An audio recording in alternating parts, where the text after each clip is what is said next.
Regional geography में हम एक कदम और आगे बढ़ते हैं। आज का हमारा टॉपिक है साउथ एशिया। देखिए, अभी तक हमने एशिया में वेस्ट यानी कि साउथ वेस्ट एशिया पढ़ा है, सेंट्रल एशिया पढ़ा है। ये दो रीजन हमने पढ़े हैं। ये कौन से मार्कर हैं भाई? आज हम साउथ एशिया पढ़ेंगे। सबसे पहली चीज़, जब हम साउथ एशिया की बात करते हैं तो अब इसके साथ हम कौन कौन से और रीजन स्टडी करेंगे? हमारे दो रीजन और रह जाएंगे, एक ईस्ट एशिया, एक साउथ ईस्ट एशिया। क्योंकि हम रशिया कर चुके हैं, साउथ वेस्ट एशिया कर चुके हैं, सेंट्रल एशिया कर चुके हैं। एशिया में अब हम साउथ एशिया, ईस्ट एशिया और साउथ ईस्ट एशिया करने बाकी हैं। ये तीन ही हम परफॉर्म करेंगे। ओके, तो सवाल अब इसमें आता है कि साउथ एशिया के अंदर कौन कौन सी कंट्रीज़ कवर होंगी। उसके लिए मैं आपको एक इमेज दिखाता हूँ। इमेज में एक डिस्टॉर्शन है, लेकिन वो डिस्टॉर्शन एक जनरल ट्रेंड बना हुआ है इस समय का। मैं उसका रीज़न भी बताऊंगा कि वो डिस्टॉर्शन इस मैनर में एग्जिस्ट क्यों करती है।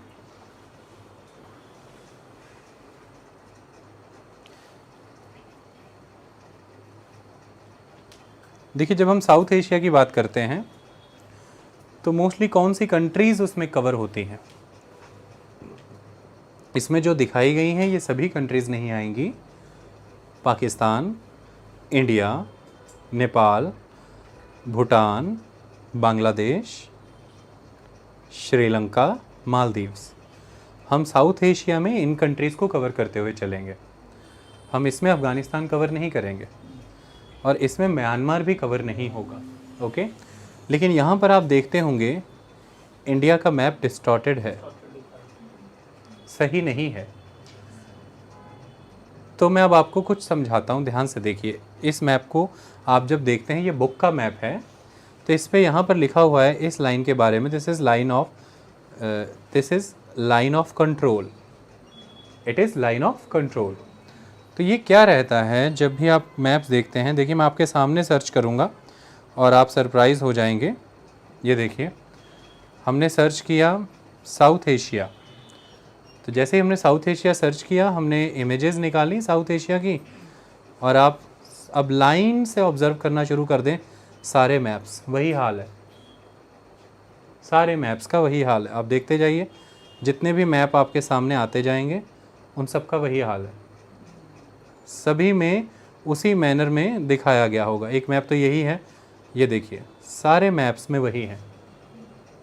ओके, ये क्या बताना चाह रहे हैं, ये क्या हो रहा है? ये देखिए, सारे मैप्स में इंडिया वैसा ही दिखाया जा रहा है। ये भी एक ग्लोबल पॉलिटिक्स का पार्ट होता है, मैप्स को डिस्टॉर्टेड मैनर में दिखाना। क्या है ये एक्चुअली में? ये इसके पीछे रीजनिंग या इसके पीछे बेस किस बात को बनाते हैं? ये बेस इस चीज़ को बनाते होंगे। पहले आप देख लीजिए कि वो मैप गलत क्यों थे। क्योंकि मैप तो ऐसा होना चाहिए, मैप तो ओरिजिनली ये होना चाहिए, इंडिया का टॉप इस मैनर में होना चाहिए। ओके, अब वो क्यों हो रहा है उसको समझने का एक कारण है, उसको समझने का एक तरीका है, मैं आपको समझा देता हूँ।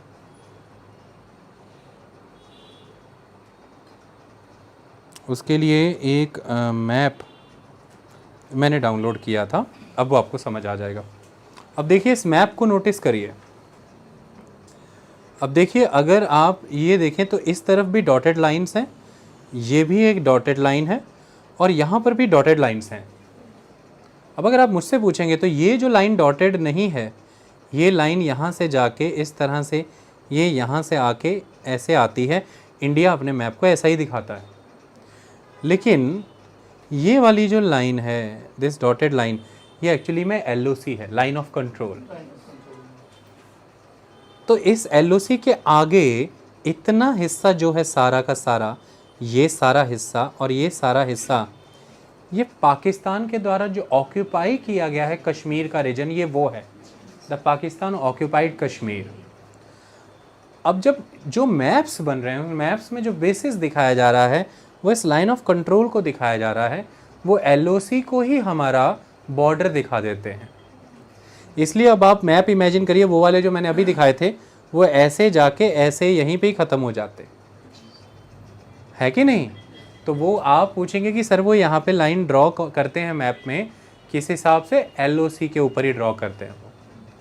और यहाँ पर ये सारी डॉटेड दिखाई गई हैं क्योंकि इंडो चाइनीज़ वॉर के दौरान ये सारा अक्साई चीन का इलाका, ये सारी की सारी सचकाम वैली, ये सारे वो एरियाज़ हैं जो इंडिया पाकिस्तान और इंडिया चाइना के बीच में कॉन्फ्लिक्ट का कारण है, द डिस्प्यूटेड एरियाज़। लेकिन जब इंडिया के कंसेप्शन में आने की बात करें, 15 अगस्त 1947, उस समय में जब इंडिया एग्जिस्टेंस में आता है as an independent nation state के कॉन्सेप्ट में, तो ये that was the border. India इसी मैप को लेकर के चलता है, क्योंकि उसके बाद ही पख्तूनवा लड़ाके एंटर कर गए और वो घुस गए जाकर के कश्मीर के एरिया में। उनको हम पीछे की ओर धकेलते गए, वो एक पॉइंट तक धकेले, उसके बाद वो वहीं सेटल हो गए। और उसके बाद आगे जाकर के 1972-73 में इसे लाइन ऑफ कंट्रोल को सीज फायर लाइन के रूप में एक्सेप्ट कर लिया गया था। शिमला समझौता कहते हैं उसको। वो क्या था? शिमला अकॉर्ड, द शिमला समझौता। तो जब तक पाकिस्तान के द्वारा कश्मीर को अपने साथ जोड़ लेने के लिए वो लड़ाके नहीं भेजे गए थे, वो सेना नहीं भेजी गई थी, तो पाकिस्तान और भारत का जो नक्शा बनाया गया है रेड क्लिफ कॉन्सेप्ट के तहत, उसमें ओरिजिनली जो भारत नक्शा दिखाता है वही आता है। उस हिसाब से अगर मैं आप देखें तो भारत जो नक्शा दिखाता है अगर वही आता है, तो आप ज़रा गौर फरमाइए यहाँ पर, ये इस पॉइंट पर, यहाँ से अफ़गानिस्तान का ये एनक्लेव इधर को जा रहा है ना, तो आप देखिए कि अगर ये रीजन LOC के ऊपर का ये रीजन आज तो पाकिस्तान ने ऑक्यूपाई किया हुआ है, अगर ना किया होता तो हमारी सेना यहाँ होती और अफ़गानिस्तान की सेना से बातचीत हो रही होती। मतलब ये जो छोटा सा एक एक्सटेंट है, ये इतना एरिया यहाँ से यहाँ तक, इतना बॉर्डर भारत का पाकिस्तान के साथ भी है, शॉर्टेस्ट बॉर्डर।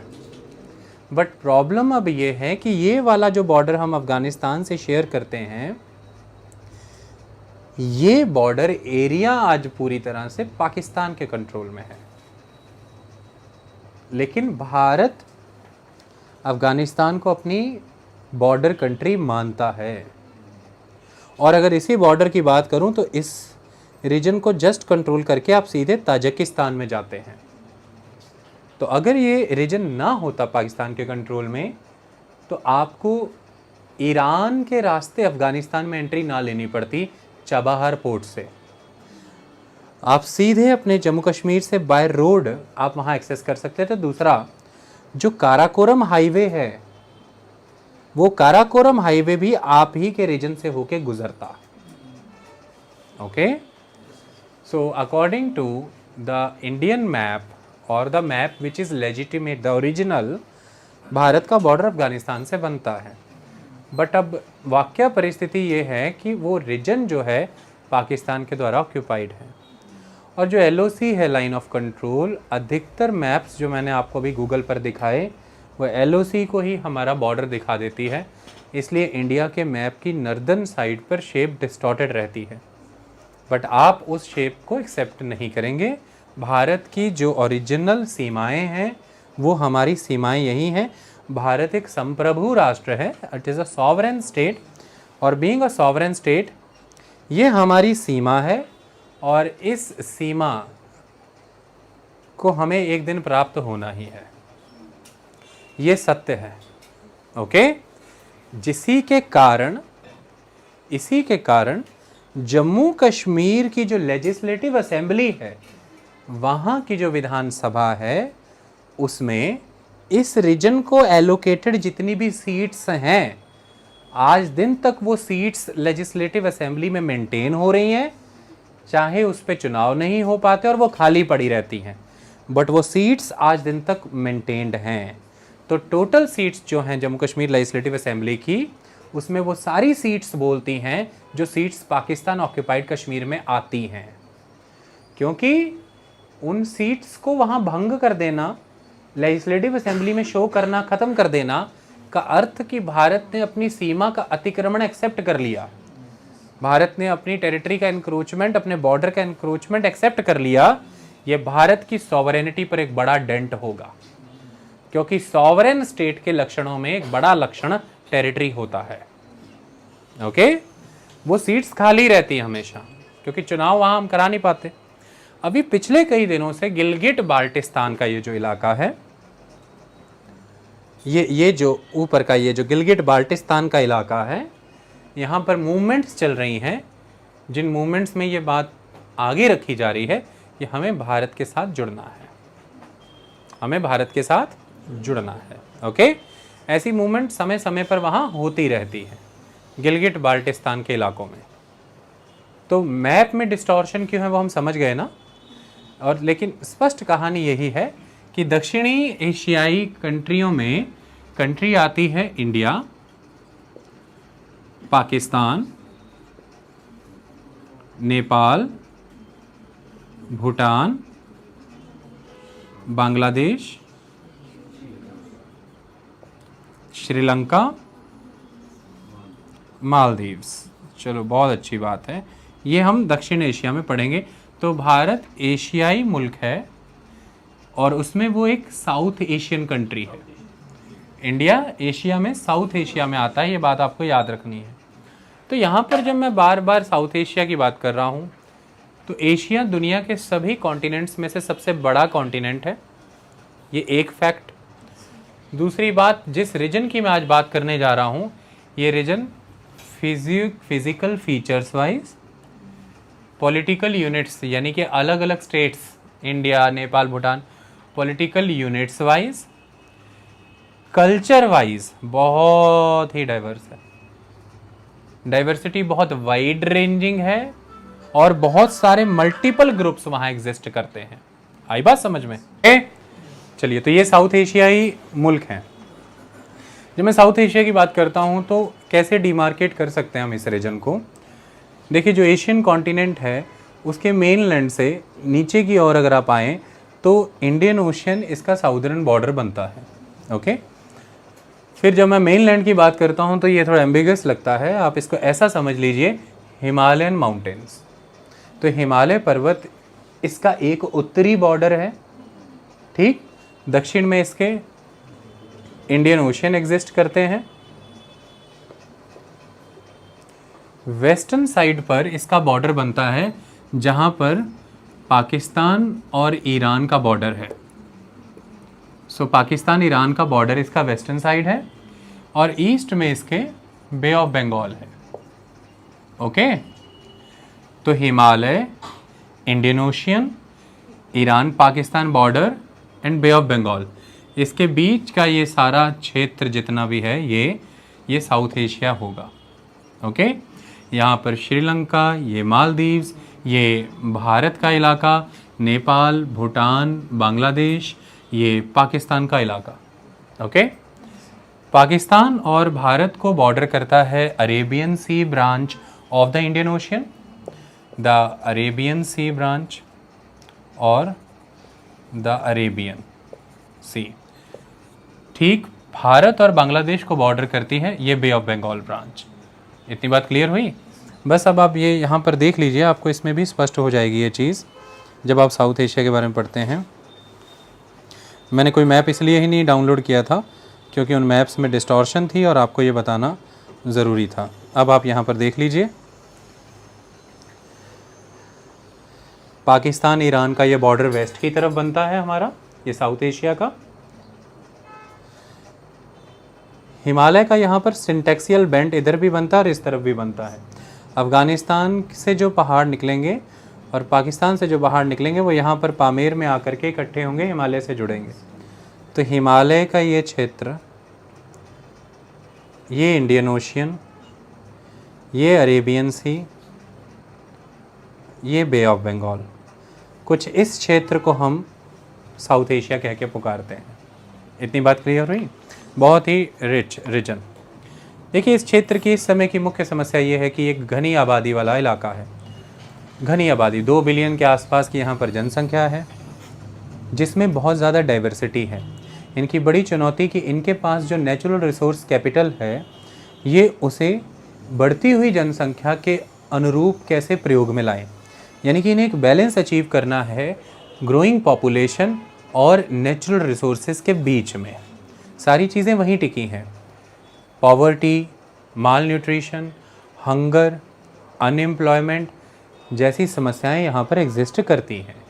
ओके, अगली जो महत्वपूर्ण चीज़ है इस विषय को लेकर के वो ये कि ये बहुत डाइवर्स हैं, लेकिन अधिकतर मुल्कों ने पिछले 200 सालों के दौरान एक रिजिम एक्सपीरियंस किया है और वो कॉलोनियल रूल था। कॉलोनियल रूलर्स के दौरान इनको एक यूनिटी ज़रूर मिली जो कि बाहरी शासक ने अपने अधीन इन्हें एक शासन में लाने से दे दी। ओके, उसकी वजह से एक लैंग्वेज दैट इज़ इंग्लिश वो एग्जिस्ट करती है। उसकी वजह से एक सिस्टम ऑफ एग्रीकल्चर, आप श्रीलंका में जाएं, आप भारत में जाएं, आप बांग्लादेश में जाएं, आप देखें the commercial agriculture of jute, T, coffee, ये सारी चीज़ें। तो एक सिस्टम ऑफ एग्रीकल्चर, एक system of administration, the government, इस तरह की चीज़ें इन मुल्कों को एक यूनिटी प्रोवाइड करने में सहायक हुई और ये स्टेट्स बनकर के उभरे। तो कॉलोनियल रूल ने जहाँ पर इस तरह की एक यूनिटी फॉर्ज करने का काम किया, इन्हें स्टेट्स की फॉर्म में एक्सीडेंटली ही सही उभरने का अवसर दे दिया और ये अभी रिसेंटली बने हुए स्टेट्स हैं। बांग्लादेश तो इनमें से बहुत ही रिसेंट बना हुआ एक नेशन स्टेट है इन 1971। तो पाकिस्तान, भारत, नेपाल, भूटान, श्रीलंका, मालदीव्स, ये सब नए स्टेट्स हैं, कोई बहुत ज़्यादा पुराने राज्य, पुराने स्टेट्स नहीं हैं। सेकेंड वर्ल्ड वॉर के बाद जब यूरोपियंस कॉलोनियलिज्म ख़त्म करके अपने अपने मुल्कों में वापस गए, तकरीबन मुल्क ये उसी समय में स्टेट की अवधारणा ले गए, यानी कि स्टेट के कॉन्सेप्ट्स पे इवॉल्व हुए। ओके, और डेमोक्रेसी ही एग्जिस्ट करती है अधिकतर राज्यों में, कुछ को छोड़ करके, जैसे कि भूटान, तो कुछ को छोड़ करके डेमोक्रेसी ही एग्जिस्ट करती है। महत्वपूर्ण क्षेत्र है इस वजह से भी कि कॉलोनियल रूलर के दिए हुए बहुत से कॉन्फ्लिक्ट आज दिन तक यहाँ समस्या का कारण भी बने हैं। उनकी डिवाइड एंड रूल की पॉलिसी, उनकी डिवेसिव टेंडेंसीज, उनके द्वारा खड़े किए गए एक्सप्लॉयटेटिव कमर्शियल एग्रीकल्चरल मैकेनिज़म्स, उनके द्वारा खड़े किए गए इनइक्वालिटी के अप्रेटिसेस और स्ट्रक्चर्स, उन्होंने जो यहाँ की इकोनॉमी को ड्रेन किया, जो पिछड़ापन इन मुल्कों में आया, उसने आज दिन तक नुकसान बनाया हुआ है। कश्मीर का मुद्दा भारत, चीन और पाकिस्तान के बीच में आज भी चल रहा है, क्योंकि जब मैं कश्मीर की बात करता हूँ तो जम्मू कश्मीर, जिसमें अब तक लद्दाख भी हुआ करता था और उसके एक बड़े हिस्से पर चीन अपना दावा रखता है। वो नॉर्थ ईस्ट में अरुणाचल के क्षेत्र को लेकर के चीन के साथ भारत की बहुत सी समस्याएं हैं। तो इस तरह के border disputes are very common. Okay, clear? अलग अलग मुल्कों के बीच में भी ये बॉर्डर डिस्प्यूट्स हैं, केवल भारत के उन मुल्कों के साथ हों ऐसा नहीं है, अलग मुल्कों के बीच में भी आपस में बॉर्डर डिस्प्यूट्स और वो कॉन्फ्लिक्ट्स आज दिन तक एग्जिस्ट करते हैं। इसके अलावा ये किन फीचर से जाना जाता है? सबसे इम्पॉर्टेंट है यहाँ के फिज़िकल फीचर्स, हमें वो समझने ज़रूरी हैं। देखिए, जब आप इस रीजन को ऑब्ज़र्व करते हैं तो हिमालय दुनिया की सबसे हाईएस्ट माउंटेन रेंज है और दुनिया के सबसे हाईएस्ट माउंटेन्स भी वही हैं। मतलब वो रेंजेस में भी सबसे हाईएस्ट माउंटेन रेंज है और हाईएस्ट माउंटेन्स भी वही हैं। माउंट एवरेस्ट 8848 और कहीं कहीं पर 8850 मीटर हाइट का है या फिर 29,035 फीट का। अब तक आपने पर्वत सुने 12,000 फीट, 16,000 फीट या 18,000 फीट तक। 29,035 फीट का पर्वत चोटी माउंट एवरेस्ट यही एग्जिस्ट करता है नेपाल में। अलग अलग नाम हैं उसके। अगर आप तिब्बतियों की बात करें तो वो उसे चोमोलंगमा कह के पुकारते हैं। अगर आप चीनियों की बात करें तो वो उन्हें क्योमोलंगमा कह के पुकारते हैं। और अगर आप नेपालियों की बात करें तो वो उसे सागर माथा कहते हैं। जितना भी इंडियन ओशियन है, जो सागर है, उसका जो माथा, आई बात, द गॉडेस, ये नाम उससे भी जुड़ता है। तो ये अलग अलग नाम है माउंट एवरेस्ट के ही। क्लियर? चलिए, वैसे नाम जो पड़ा है वो उस समय के जो सर्वेयर जनरल हुआ करते थे, जॉर्ज एवरेस्ट, उनके नाम पर पड़ा है। ब्रिटिशर्स के समय में जब इन चोटियों को ढूंढा जा रहा था तो उस समय के सर्वेयर जनरल जो हुआ करते थे, जो आज भी अगर आप घर पे मैप ला के लगाओगे उसके नीचे एक बॉक्स में लिखा होगा ये मैप किसके द्वारा अप्रूव्ड है, नीचे सर्वेयर जनरल ऑफ इंडिया लिखा होगा। आप जो ये एटलस भी लेकर के बैठे हैं, इसे सर्वेयर जनरल ऑफ इंडिया के द्वारा अप्रूव किया गया होगा। भारतीय जो सेंसस है उसकी भी अप्रूवल वहाँ से आनी ज़रूरी रहती है। तो आप घर जाइएगा, मुझे पूरी उम्मीद है कि यहाँ पर आपको सर्वेयर जनरल ऑफ इंडिया की स्टैंप कहीं ना कहीं लगी मिल जाएगी या नाम कहीं ना कहीं मिल जाएगा।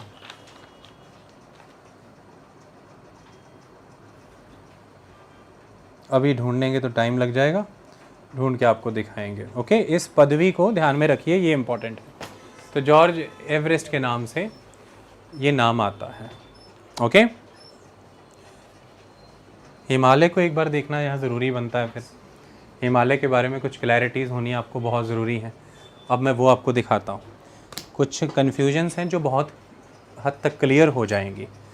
फिज़िकल फीचर्स में हिमालय, सबसे पहली चीज़, जब हिमालय की बात हुई तो किताब में ये लिखा गया कि ये 4 मुल्कों में है। एक पाकिस्तान में, भारत में, नेपाल में और तिब्बत में। लेकिन यहाँ पर आपको एक कंट्री चाइना भी मेंशन करनी है, मैं ये आपको क्लियर कर दूंगा अभी। तो हिमालय किन किन कंट्रीज़ या किन किन स्टेट्स में फॉल करता है? It is the Pakistan, India, Tibet कह रहा हूँ यहाँ पर, सॉरी, नेपाल, चाइना और भूटान। तिब्बत जब मैंने कह दिया तो वो चाइना हो गया ना। Tibet is the autonomous region of the China. तो इन 5 मुल्कों में बुक में लिखा है पाकिस्तान, इंडिया, नेपाल और भूटान, चाइना मेंशन नहीं है। अब हम इसे समझते हैं कैसे ये मुल्क में एग्जिस्ट करता है। जब मैं हिमालय की बात करता हूँ, देखिए नई नई थ्योरीज आती हैं और वह हिमालय का एक्सटेंशन समझाती हैं। उसमें बहुत सारी रेंजेस जुड़ती चली जाती हैं, फिर नए डाटाज रिवील करते हैं उस इन्फॉर्मेशन को। फैक्चुअली अगर हम चलें तो जो हिमालय प्रॉपर है, जो हमारी पुरानी हिमालय को लेकर के डेफिनेशन है, तो वर्ड यहाँ पर है द हिमालय प्रॉपर, वो कहाँ एग्जिस्ट कर रहा है, वो किन मुल्कों में है। हम यहाँ कंट्री वाइज उन्हीं मुल्कों को लेकर के चल रहे हैं। ओके, इसके लिए मैं आपको एक इमेज दिखाता हूँ। सबसे पहले तो आप आनंद लीजिए हिमालय को देखने का, जो कि बहुत ही सुखद अनुभव होगा। देखिए, तो आप यहाँ पर देख पाए कि हिमालय की एक आर्क बनती है। ओहो, ये बिल की पर्ची, हिमालयन आर्क। और आप ये देख पा रहे हैं कि हिमालय के नीचे ये भारत का गंगा का मैदान है, गंगा का मैदान, या आप इसे कह लीजिए the fertile alluvial plain. Alluvial क्यों कहा गया? क्योंकि पहाड़ों से बहने वाली नदियाँ अपने साथ जो भी सेडिमेंट्स लाती हैं उसे यहाँ डिपॉजिट करती हैं, और वो डिपॉजिटेड सेडिमेंट एलुवियल कहलाता है। ओके, तो एलुवियल प्लेन के नाम से जाना जाता है। जलोढ़ मिट्टी बनती है यहाँ पे, एलुवियल सॉइल, आप इसे इस तरह से समझिए। तो this is the alluvial plain, this is the Tibetan plateau. ये सारा का सारा तिब्बतन प्लेट्यू, ये सारा का सारा एलुवियल प्लेन, इसके बीच में एक डिवाइड है, दैट इज़ द हिमालय। तो ये भारत, ये चीन को डिवाइड कर रहा है हिमालय। ओके, तो हिमालय को ही हमने साउथ एशिया की एक बाउंड्री के तौर पे भी लिया। यहाँ पर आप देखिए, ध्यान से गौर करिए, हिमालय जब ऊपर जा रहा है तो this is the elevated region, that is the Pamir knot, the Pamir knot, Pamir plateau region, गांठ पामेर की, वहाँ पर ये जा रहा है और ये ईस्टवर्ड। उसके बाद ये मुड़ जाएगा नीचे। हमने उसको अभी कंसिडरेशन में नहीं लिया, हम हिमालय प्रॉपर को ही पढ़ रहे हैं। ये यहाँ से यहाँ तक कहीं कहीं पर फिगर 2400 किलोमीटर है, कहीं 2500 किलोमीटर एग्जिस्ट करता है। इसमें जब हम वेस्टवर्ड जाते हैं तो इसकी जो वेस्टर्न मोस्ट पीक है और जो वेस्टर्न हाईएस्ट पीक है, दैट इज़ नंगा पर्वत। इसी तरह से जब इसमें ईस्ट में जाते हैं तो जो ईस्टर्न मोस्ट पीक है, it is the Namcha Barwa और हाईएस्ट। ठीक है, ये 2 पीक्स एक्सट्रीमिटीज़ को रिफ्लेक्ट करती हैं, एक वेस्टर्न एक्सट्रीमिटी, एक ईस्टर्न। वेस्ट में नंगा पर्वत, ईस्ट में नमचा बरवा। अब यहीं पर कंट्रीज़ आएंगी कि फिर ये कैसे हो रहा है, तो इसे देखना ज़रूरी था। अब मैं आपको कुछ दिखाता हूँ, ध्यान से देखिए। तो आप इसी मैप को देखिए दोबारा से, देखिए अब मैंने ये शुरू किया तो सारी पीक्स बना बना करके ये दिखाया गया है। तो अब यहाँ पर आप क्या देख पाए, देखिए ध्यान से ऑब्जर्व करिए। जब ये मैं पीक्स की बात कर रहा हूँ तो LOC कंट्रोल करती हुई ये पीक्स यहाँ पर नज़र आ रही हैं, तो पाकिस्तान ऑक्यूपाइड कश्मीर इलाके में भी नज़र आ रही हैं, है कि नहीं। दूसरी तरफ यहाँ अरुणाचल को भी डॉटेड दिखाया गया है, वो एक अलग बात है, बट यहाँ पर देखिए तिब्बती इलाके में भी पीक्स नज़र आ रही हैं। ओके, तो ये एक चीज़ हुई। अब आपको कुछ दिखाते हैं। सबसे पहले आप देखिए नमचा बरवा, सॉरी नंगा पर्वत। Look at the beauty of the नंगा पर्वत। Okay, clear.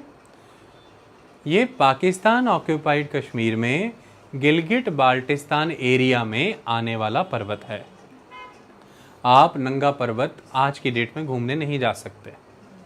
आपको नंगा पर्वत घूमने जाना है तो आपको एंट्री लेनी पड़ेगी LOC के पार, और LOC के पार का इलाका अभी पाकिस्तान के द्वारा ऑक्यूपाइड है। तो आपसे कोई पूछे भाई नंगा पर्वत घूमने जा सकते हो, हिमालय का तो वेस्टर्न मोस्ट है वो, पर वो वहाँ है अब जो आपके कंट्रोल के बाहर का इलाका है, तो आप नहीं जा सकते। इतनी बात आपको ध्यान में रखनी है। ओके, तो ये खूबसूरत विहंगम दृश्य देखिए नंगा पर्वत का, कैसा पिक्चर्स एलिमेंट है, ऐसा लगता है कि बस आनंद ही आनंद है। अब यहाँ पर मैं आपको कुछ दिखाऊंगा जिससे चीज़ें क्लियर हो जाएंगी। आइए देखिए,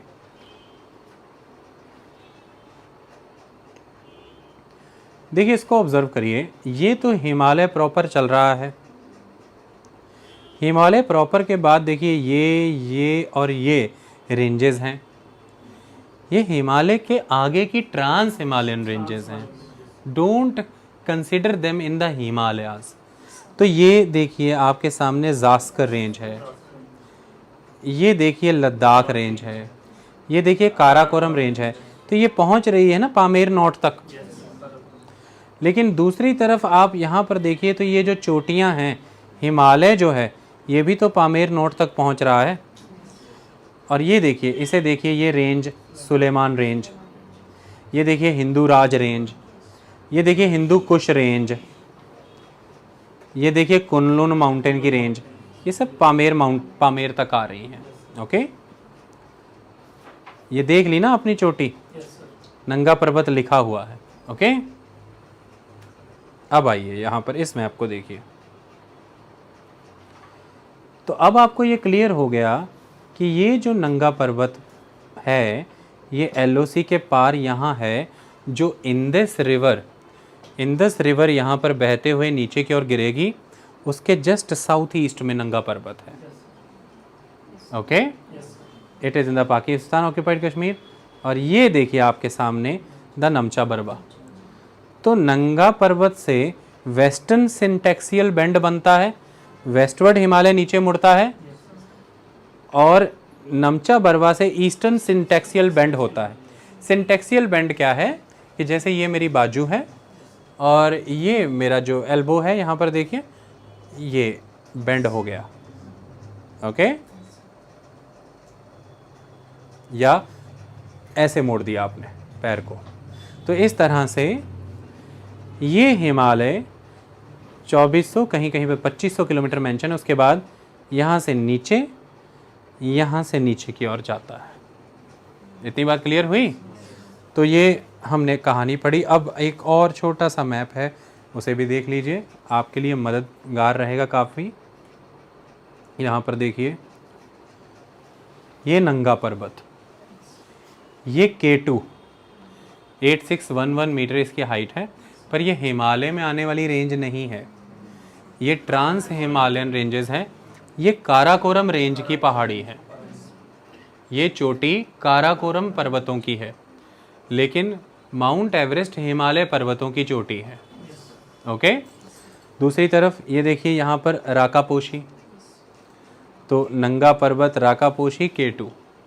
इस तरफ आइए, ये Kamet, Nanda Devi, Gurla Mandhata, Dhaulagiri, Annapurna, Mount Everest, Makalu, Kanchenjunga, Namcha Barwa. Okay, ये सारा नज़र आ रहा है ना? That's all done.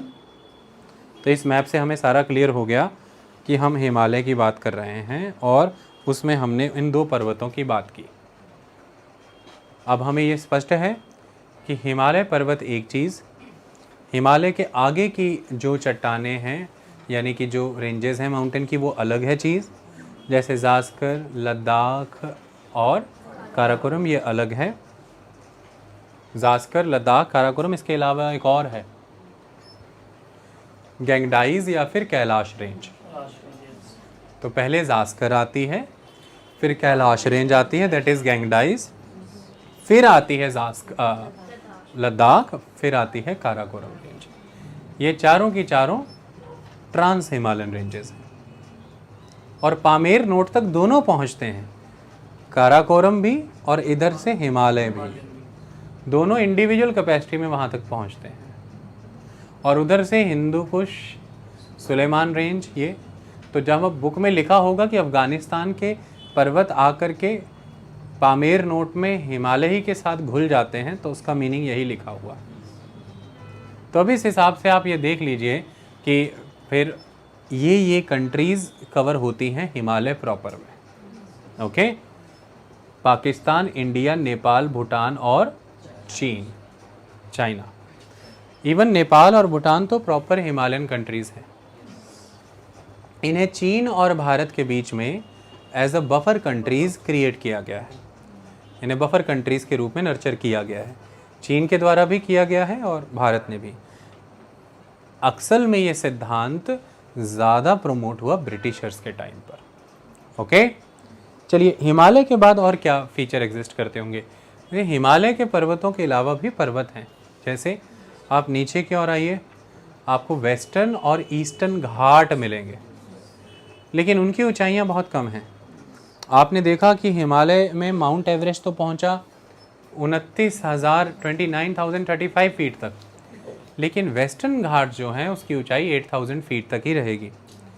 ईस्टर्न घाट की ऊंचाई उससे भी कम रहेगी, पर ईस्टर्न घाट फिजिकली सिमिलैरिटी शेयर करता है वेस्टर्न घाट से।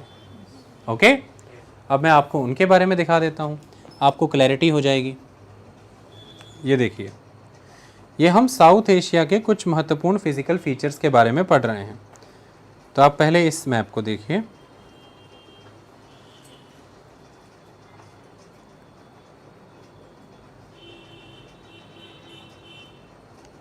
ये बहुत अच्छा मैप है, पूरी क्लैरिटी कर देता है। ये देखिए, ये वेस्टर्न घाट्स हैं। ओके, अब आप देख सकते हैं गुजरात के राज्य में भी हैं, ये महाराष्ट्र में भी हैं, गोवा में भी हैं, कर्नाटका में भी हैं, केरला में भी हैं, तमिलनाडु में भी हैं। तो तमिलनाडु, केरला, कर्नाटका, गोवा, महाराष्ट्र, गुजरात, दादरा नगर हवेली, तो वो राज्य और एक यूनियन टेरिटरी, ये एक्सटेंट है वेस्टर्न घाट्स का। ओके, ये पर्वत श्रृंखला ही है ये भी। इसके अलावा दूसरे हैं द ईस्टर्न घाट्स, तो ये वेस्ट में थे वेस्टर्न घाट। अब आप इन्हें देखिए, ईस्टर्न घाट्स को देखिए। देखिए उड़ीसा में है, देखिए तेलंगाना, ओहो, देखिए तेलंगाना में भी हैं, आंध्र प्रदेश में तो पूरा चल रहे हैं, तमिलनाडु में भी हैं, देखिए कर्नाटक में भी हैं। तो ईस्टर्न घाट तमिलनाडु, कर्नाटका, आंध्रा, तेलंगाना, उड़ीसा, इन राज्यों में है। और यहाँ ये अगर हम क्षेत्र देखें, ये वाला इलाका, तो वेस्टर्न घाट और ईस्टर्न घाट इस पॉइंट पर आकर के आपस में मिलते हैं। ये नीलगिरी की पहाड़ियाँ हैं जो वेस्टर्न घाट्स का हिस्सा हैं। ये वेस्टर्न घाट्स का हिस्सा हैं, इनका नाम नीलगिरी की पहाड़ियाँ हैं। ये तमिलनाडु में है। मैं आपको इसके बारे में दिखाता हूँ, ये मैप भी आपके बहुत काम आएगा। आप ज़रा ध्यान से देखिए, वेस्टर्न घाट्स को कुछ ऐसे बांट दिया जाता है, इतना हिस्सा